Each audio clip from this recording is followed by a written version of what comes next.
ലോകത്ത് വൈദികർ ഏറ്റവുമധികം സുരക്ഷാ ഭീഷണി നേരിടുന്ന രാജ്യങ്ങളിലൊന്നാണ് മെക്സിക്കോ.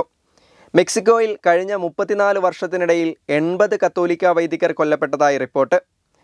ഡിസംബർ 9 മെക്സിക്കോ കേന്ദ്രമാക്കിയ കാത്തലിക് മൾട്ടിമീഡിയ സെന്റർ പുറത്തുവിട്ട റിപ്പോർട്ടിലാണ് ഇക്കാര്യം വെളിപ്പെടുത്തിയിരിക്കുന്നത്. 1990 മുതൽ രാജ്യത്ത് ഏകദേശം 80 കത്തോലിക്ക വൈദികർ കൊല്ലപ്പെട്ടിട്ടുണ്ടെന്ന് CCM ഡയറക്ടർ ഫാദർ ഒമർ സൊറ്റേലോ ആംഗിലാർ റിപ്പോർട്ടിൽ ചൂണ്ടിക്കാട്ടി.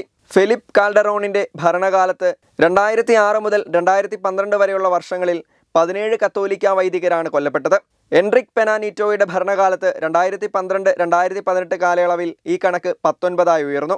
മെക്സിക്കോ നിലവിൽ ഭരിക്കുന്ന ലോപ്പസ് ഒബ്രഡോറിന്റെ 6 വർഷത്തെ ഭരണകാലയളവിൽ 10 വൈദികരാണ് കൊല്ലപ്പെട്ടത്.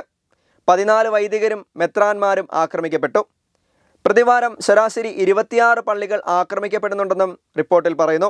മെക്സിക്കോയുടെ ചരിത്രത്തിൽ മുമ്പെങ്ങുമില്ലാത്ത വിധം സമൂഹത്തിന്റെ എല്ലാ മേഖലകളിലും അക്രമം ആശങ്കാജനകമായ തലത്തിൽ എത്തിയിരിക്കുകയാണെന്നും ഫാദർ ഒമർ സൊറ്റേലോ അഭിപ്രായപ്പെട്ടു. കത്തോലിക്ക വൈദികരുടെ പ്രവർത്തനത്തെ തടസ്സപ്പെടുത്തുന്ന വിധത്തിൽ ഭീഷണികൾ, കവർച്ചകൾ, അക്രമങ്ങൾ തുടങ്ങിയ മറ്റു തരത്തിലുള്ള ആക്രമണങ്ങളും ഉണ്ടായിട്ടുണ്ട്. ഗ്വാഡലജാരയിലെ ആർച്ച് ബിഷപ്പ് കർദിനാൾ ജുവാൻ ജസസ് പൊസാദാസ് ഒഗാംബോ 1993 മെയ് 24 ഗ്വാഡലജാര വിമാനത്താവളത്തിൽ വെച്ച് വെടിയേറ്റാണ് മരിച്ചത്. 31 വർഷമായി ഈ കൊലപാതക പരമ്പര പരിഹരിക്കപ്പെടാത്ത ഭീഷണിയായി നിലനിൽക്കുകയാണ്.